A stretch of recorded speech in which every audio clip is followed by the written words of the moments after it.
Olá pessoal, bom dia, boa tarde, boa noite a todos os senhores que são inscritos no nosso canal Anotações de Processo Civil. Se você ainda não é, eu sou o professor Arthur Vieira e depois que eu concluí o meu doutorado em Direito Processual, eu resolvi me dedicar a esses veículos de comunicação para que eu pudesse transmitir aos senhores conhecimento jurídico de qualidade e de forma gratuita.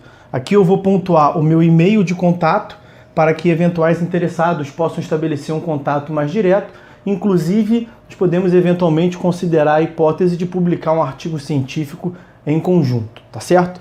Bom, gostaria de pontuar também com os senhores o nosso canal no YouTube. Se você ainda não é inscrito, basta clicar no ícone do livro que fica no canto inferior do vídeo para que você se inscreva. Sugiro também que você clique no ícone do sininho para que você possa ativar as notificações dos vídeos que são constantemente disponibilizados por aqui. Gostaria de apresentar também aos senhores a nossa plataforma acadêmica, arturvieiracursos.com.br, arturvieiracursos.com.br, onde os senhores encontrarão cursos online de modo gratuito, inclusive com a emissão de certificado válido em todo o território nacional. Tá certo? Então, após a pausa, nós vamos tratar do vídeo de hoje. Então, meus amigos, no vídeo de hoje, nós vamos tratar sobre a perpetuatio jurisdictionis, ou perpetuação da jurisdição, que é disciplinada no artigo 43 do CPC. Vamos direto a ele. O artigo 43 do CPC dispõe da seguinte forma: determina-se a competência no momento do registro ou da distribuição da petição inicial, sendo irrelevantes as modificações do estado de fato ou de direito ocorridas posteriormente, salvo quando suprimirem órgão judiciário ou alterarem a competência absoluta. Então, uma primeira consideração que eu acho importante para que os senhores anotem aí. Devem marcar o momento temporal em que se dá o marco em que se considera perpetuada a jurisdição. E esse marco é o momento do registro ou da distribuição da petição inicial. Então, não é a data da citação, é o momento do registro ou da distribuição da petição inicial. Uma outra consideração muito importante é que tanto faz como tanto fez modificações do ponto de vista dos fatos. Então você imagine, por exemplo, que foi um critério do ponto de vista territorial o domicílio do réu. Por exemplo, a demanda foi distribuída na comarca do Rio de Janeiro, levando-se em consideração o domicílio do réu. Ele atualmente mora no Rio de Janeiro. 2 anos depois da instauração do processo, o processo tramitando, 2 anos depois o réu se muda e vai morar na comarca de Porto Velho. Pouco importa, o processo vai continuar tramitando no Rio de Janeiro. E ele vai ter que se defender aqui no Rio de Janeiro. Porque diz o dispositivo: sendo irrelevantes as modificações do estado de fato ou de direito ocorridas posteriormente. Tá? Mas aí continua, salvo quando, e aí vem as exceções, salvo quando suprimirem órgão judiciário ou alterarem competência absoluta. Então o próprio dispositivo nos apresenta 2 exceções. O dispositivo nos traz 2 exceções, beleza? Mas são 4. O dispositivo nos traz 2 exceções, o artigo 43, trata da regra perpetuação da jurisdição, também chamada perpetuatio jurisdictionis. E na parte final traz 2 exceções, mas nós temos 4 exceções previstas no CPC e temos algumas outras previstas de modo geral na jurisprudência. Tá? Nós vamos tratar aqui mais detidamente dessas 4 exceções. Primeira exceção, que está no artigo 43, quando for suprimido o órgão jurisdicional. Você está tramitando na 50ª Vara Cível do Rio de Janeiro. Aí a cúpula do Poder Judiciário, analisando a finança, não dá para manter, 50 vara cível, um dos juízes se aposenta, aí decidem por remanejar os processos e extinguir uma das varas cíveis e decidem extinguir a 50ª vara cível, que foi da onde se deu o aposentamento, a aposentadoria do juízo. O seu processo está lá na 50ª vara cível, que não vai existir mais. O seu processo vai permanecer lá? É evidente que não. É óbvio que não. É óbvio que o processo não vai continuar tramitando em uma vara e um órgão jurisdicional, em um juízo que não existe mais. Então, nesse caso excepcional, ela será redistribuída. Ela não vai ser previamente determinada para um juízo específico.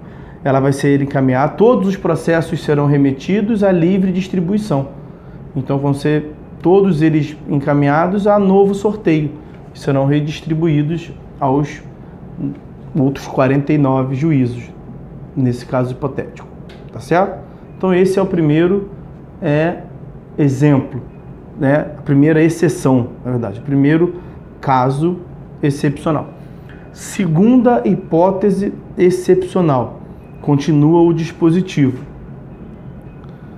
Salvo quando suprimirem órgão judiciário, que foi a primeira exceção, ou alterarem a competência absoluta. Vem uma norma superveniente, e o dispositivo diz que as alterações de direito não modificam a competência, salvo quando suprimirem o órgão ou modificar a competência absoluta. Veja, é uma modificação de direito que determina que o seu órgão jurisdicional não vai mais tratar sobre vara civil, ele vai passar a tratar sobre vara criminal. A competência do seu juízo, veja, salvo quando suprimirem órgão jurisdicional ou alterarem a competência absoluta. O seu juízo não tem mais competência absoluta para julgar demandas cíveis. Ele passa a ter competência absoluta para julgar causas criminais. O seu caso, que é de natureza civil, vai continuar lá naquele juízo? É evidente que não. A cúpula do tribunal, analisando as demandas que são distribuídas, verificou que tem vara civil de mais e vara criminal de menos. A sociedade está propondo menos demandas cíveis e cada vez mais demandas criminais. Aí, por uma questão de gestão do serviço judiciário, é necessário remanejar. Optou-se, aí não é caso de extinguir uma vara, optou-se por alterar a competência de um dos órgãos. Excelência, você vai deixar de julgar causas cíveis e vai ter que passar a julgar causas criminais. O que vai acontecer com aqueles processos cíveis? Serão redistribuídos. É óbvio que você não vai continuar a tratar de causas de natureza civil, se a sua competência absoluta passou a ser para apreciar causas criminais. Tá certo? Mas nesses casos me parece mais tranquilo, mais fácil de se perceber. Tá certo? Nós temos outras duas hipóteses que excepcionam a perpetuatio jurisdictionis, mas não estão aqui nesse artigo 43. A terceira hipótese excepcional é pela conexão ou continência. Então, na verdade, são duas exceções dentro de uma só. É que eles são institutos muito próximos. A conexão e a continência estão nos artigos 55 e 56. 55 e 56. O 54 passa uma ideia boa, olha lá, o 54. A competência relativa poderá modificar-se pela conexão ou pela continência. Então é só na hipótese de competência relativa. Não se aplica a exceção que eu estou mencionando aos senhores quando estivermos diante de uma competência absoluta. Então, tratando-se de competência absoluta, a perpetuatio jurisdictionis vai prevalecer mesmo diante de conexão. E o que é a conexão? É um fenômeno em que há risco de decisões contraditórias por semelhança entre a causa de pedir ou pedido. E nós trataremos disso no próximo vídeo, tá? Mas para adiantar, as partes são distintas, mas há uma proximidade entre causa de pedir e pedido. Artigo 55. Reputam-se conexas duas ou mais ações quando lhes for comum o pedido ou a causa de pedir. E o artigo 56. Dá-se a continência entre duas ou mais ações quando houver identidade quanto às partes e à causa de pedir, mas o pedido de uma, por ser mais amplo, abrange o das demais. Então a continência, em primeiro lugar, ele tem uma identidade entre as partes. Então há uma distinção entre a continência e a conexão quanto a este ponto. E a distinção, uma outra distinção, é que na continência o pedido de uma demanda é parcialmente idêntico ao da outra demanda. E a distinção entre eles é que o pedido de uma engloba o pedido da outra, daí se fala em continente. Continência é a relação entre o contido e o continente. O contido é aquilo que está dentro, o continente é aquilo que contém. Veja, nesta xícara tem café. Esta xícara contém o café.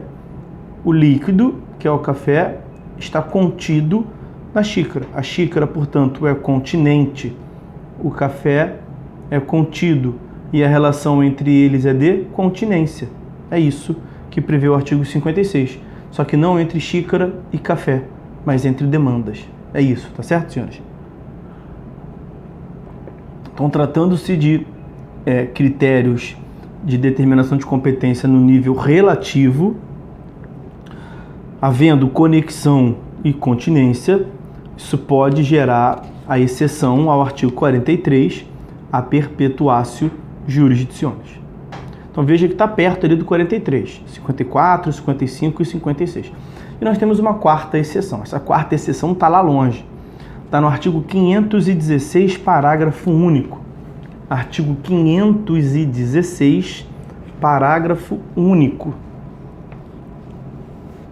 O artigo 516, parágrafo único, diz assim, caput diz assim, olha, o cumprimento da sentença efetuar-se-á perante, aí vem o inciso 2º, o juízo que decidiu a causa no primeiro grau de jurisdição,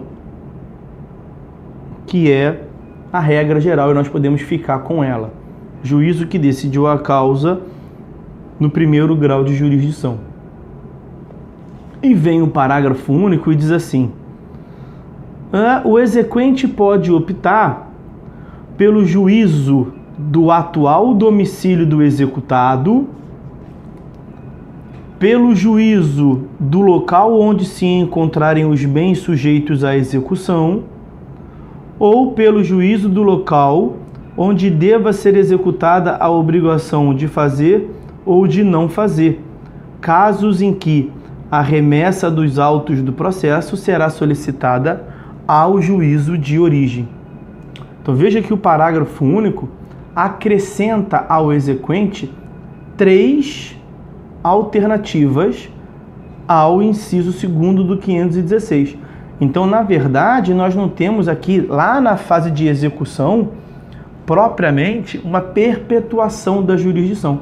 Ao iniciar a fase do cumprimento de sentença no processo sincrético, surge ao exequente, na verdade, 4 opções. A regra, que é permanecer no juízo de origem, e a depender da hipótese, outras 3 opções. Vamos entender isso um pouco melhor.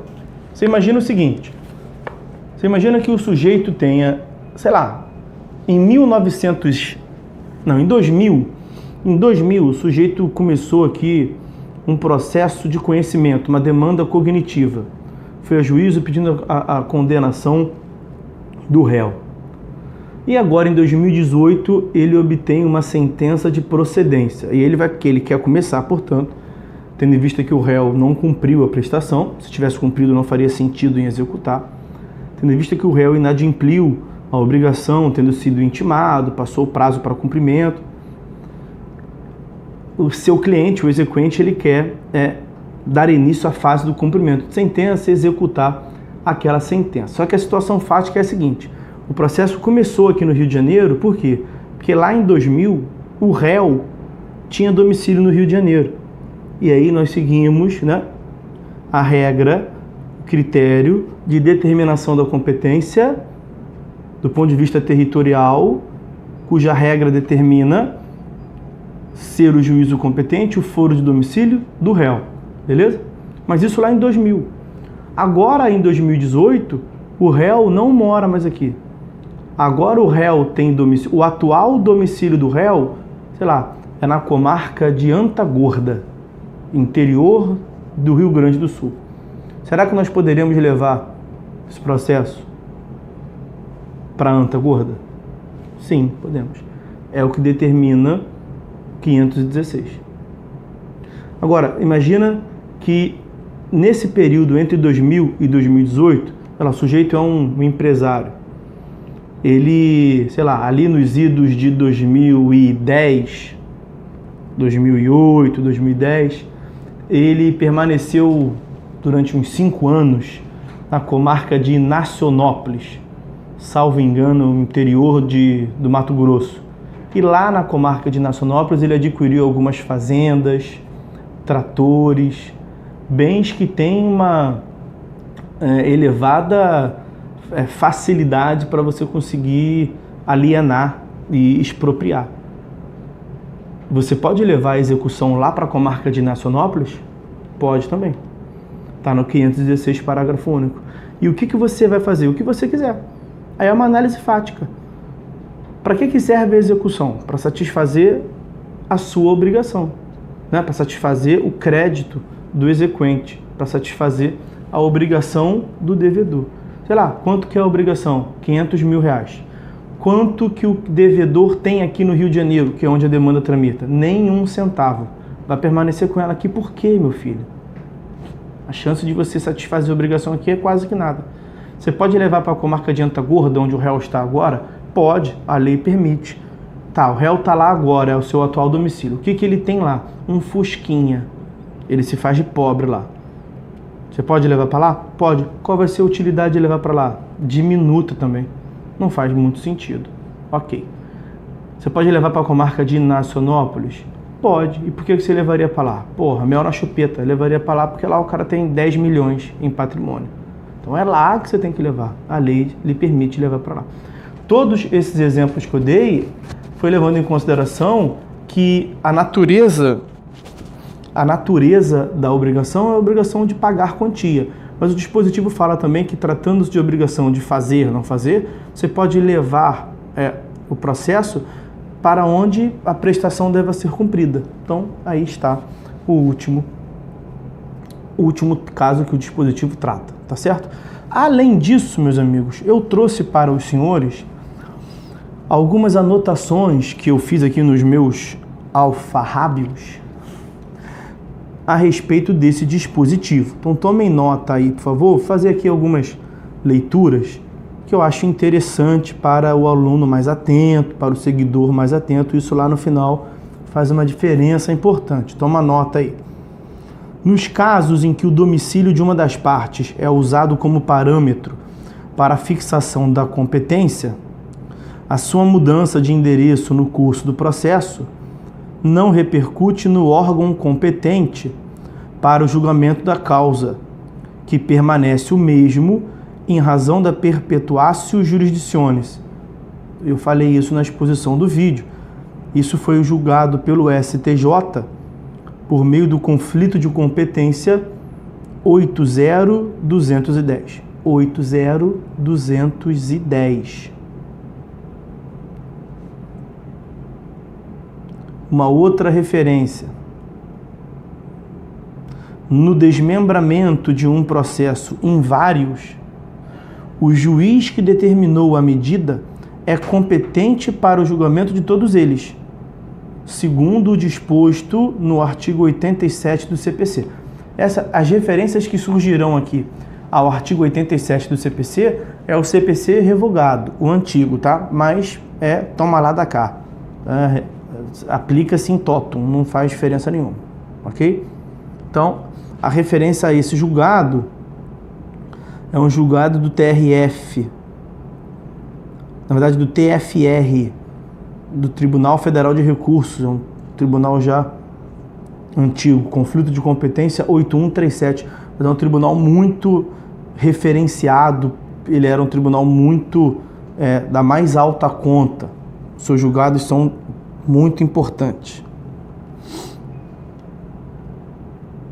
Uma outra menção que eu anotei aqui para os senhores: a alteração de competência em razão da matéria tem aplicação imediata, se não for ressalvada na lei que trouxe a modificação, e se aplica independentemente da fase em que o processo se encontra.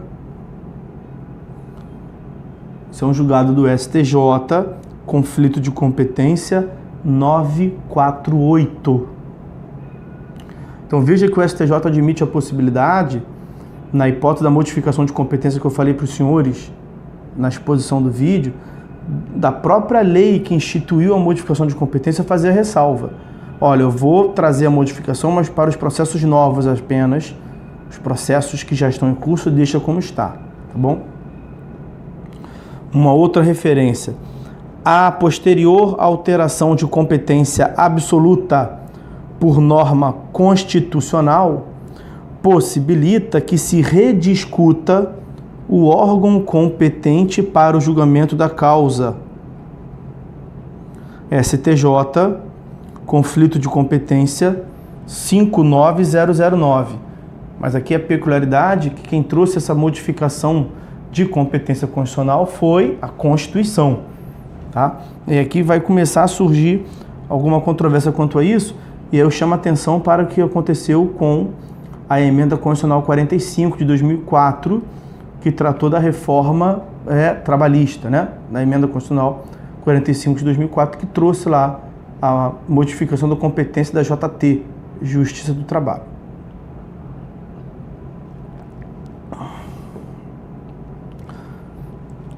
Trazer aqui uma passagem de um julgado do pleno do STF, plenário do STF. Aspas. A alteração, e faço a ressalva, esse posicionamento foi revogado, foi reformado depois pelo próprio STF. Mas tomem nota aí, porque é importante para os senhores perceberem a evolução. A alteração superveniente de competência, ainda que ditada por norma constitucional, não afeta a validade da sentença anteriormente proferida. É válida a sentença anterior à eliminação da competência do juiz que a prolatou. Subsiste a competência recursal do tribunal respectivo. Plenário do STF, conflito de competência 6967. Tá? E aí depois o STF reformou um pouco, deu uma, vamos assim dizer, ele modificou um pouco o seu entendimento. Depois o STF passou a exigir que essa sentença que ele mencionou no julgado anterior, que essa sentença tenha sido de mérito. Então não é qualquer sentença, não basta que tenha sido uma sentença terminativa. É necessário que tenha sido uma sentença de mérito, como marco temporal para fixar essa determinação da incidência da nova regra de competência fixada por norma constitucional. Então vejam lá o que está na súmula vinculante número 22 do STF, súmula vinculante de número 22 do STF, salvo engano eu tenho ela aqui para os senhores, não, no meu compêndio aqui não tem, lamentavelmente. Súmula vinculante número 22 do STF. Deixa eu ver se eu acho ela aqui. No meu outro.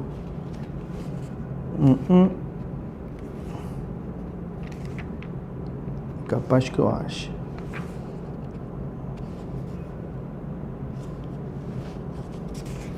Súmula vinculante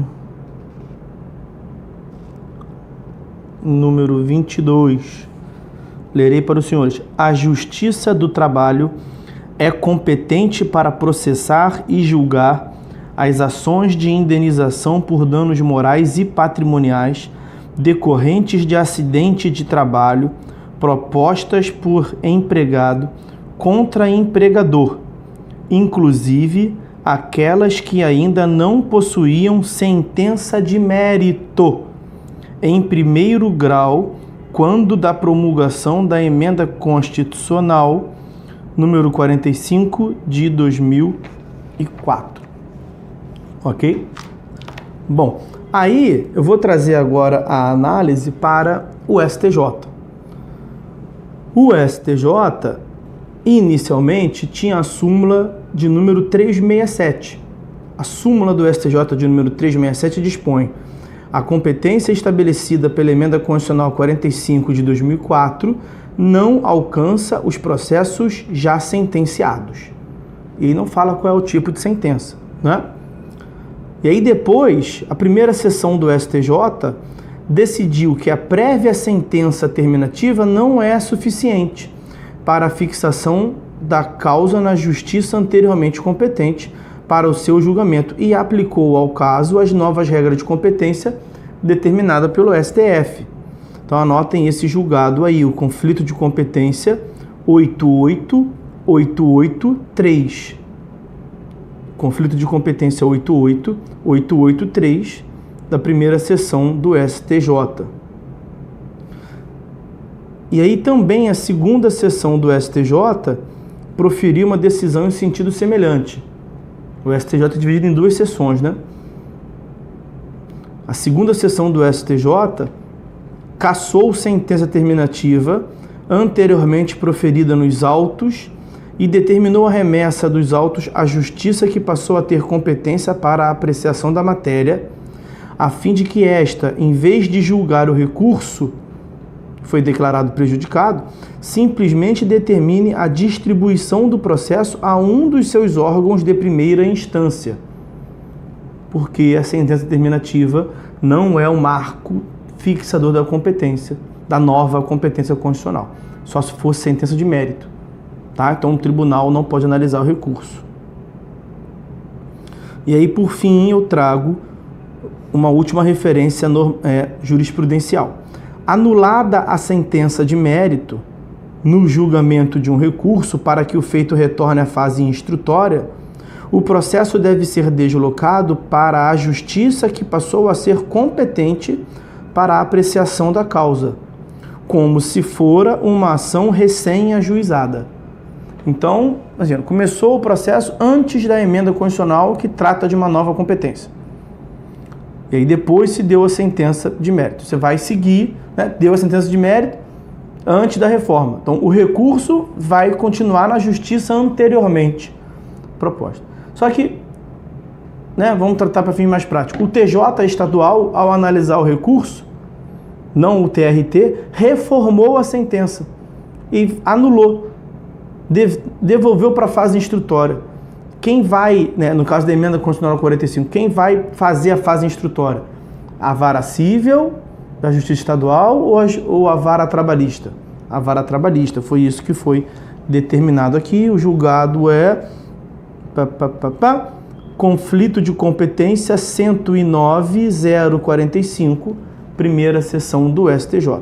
Conflito de competência 109.045, primeira sessão do STJ. Beleza? Então essas foram as considerações a respeito do artigo 43, perpetuatio jurisdictionis, perpetuação da jurisdição a partir do registro ou distribuição da petição inicial, suas consequências e as várias exceções. Forte abraço a todos, até a próxima.